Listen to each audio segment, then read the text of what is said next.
ایک دفعہ ایک بابا جی تھے، ایک جگہ سے گزر رہے تھے. اب راستے میں انہیں ایک چور نے لوٹ لیا. اب وہ چور آگے گیا، اسے جا کے ریئلائز ہوا کہ یار یہ میں نے غلط کام کرا ہے. وہ بابا جی کے پاس آ گیا واپس. بابا جی کو اس نے سامان دیا، بابا جی سے معافی مانگی. بابا جی نے خاموش اختیار کیا، اب آگے چلے گئے. وہ بڑا پریشان، یار بابا جی نے کوئی رپلائی نہیں دیا، کیا کروں گا، معاف کیا نہیں کیا. خیال آتا ہے ذہن میں انسان کے، بھائی دماغ ہے، خیال آتا ہے. وہ بڑا پریشان رہا. 2 دن ہو گئے، بابا جی کے پاس جاتا، بابا جی سے معافی مانگتا، بابا جی بولتے خاموشی اختیار کر لیتے. آخر کار 4 دن گزر گئے. 5ویں روز وہ لوگوں کو جمع کر کے بابا جی کے پاس لے کے گیا.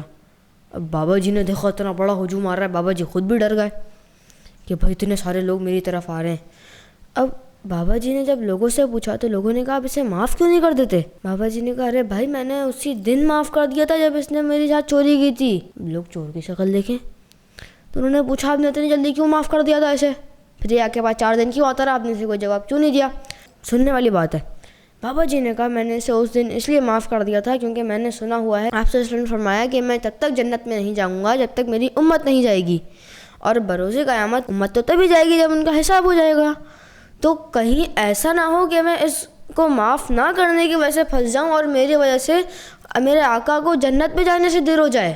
تو میں یہ نہیں چاہتا کہ میرے آقا کو دیر ہو، اس لیے میں نے اسے اسی وقت معاف کر دیا تھا. تو ہمیں بھی چاہیے کہ ہم لوگ بھی سوچا کریں کہ یار اگر آپ صلی اللہ علیہ وسلم ہمارے آقا کو ہماری وجہ سے دیر ہوگی تو ہمارے لیے کتنا شرمندگی کا مقام ہوگا. ہمیں چاہیے ہم بھی معاف کر دیا کریں. اور میرے ٹیچر تسلیم رضا صاحب بھی یہ کہتے ہیں کہ معاف کرنا بڑے لوگوں کا وصف ہے، چھوٹے لوگ کبھی معاف نہیں کرتے. کوئی چھوٹا بندہ معاف کر بھی دے تو وہ قدرت اسے بڑا کر دیتی ہے.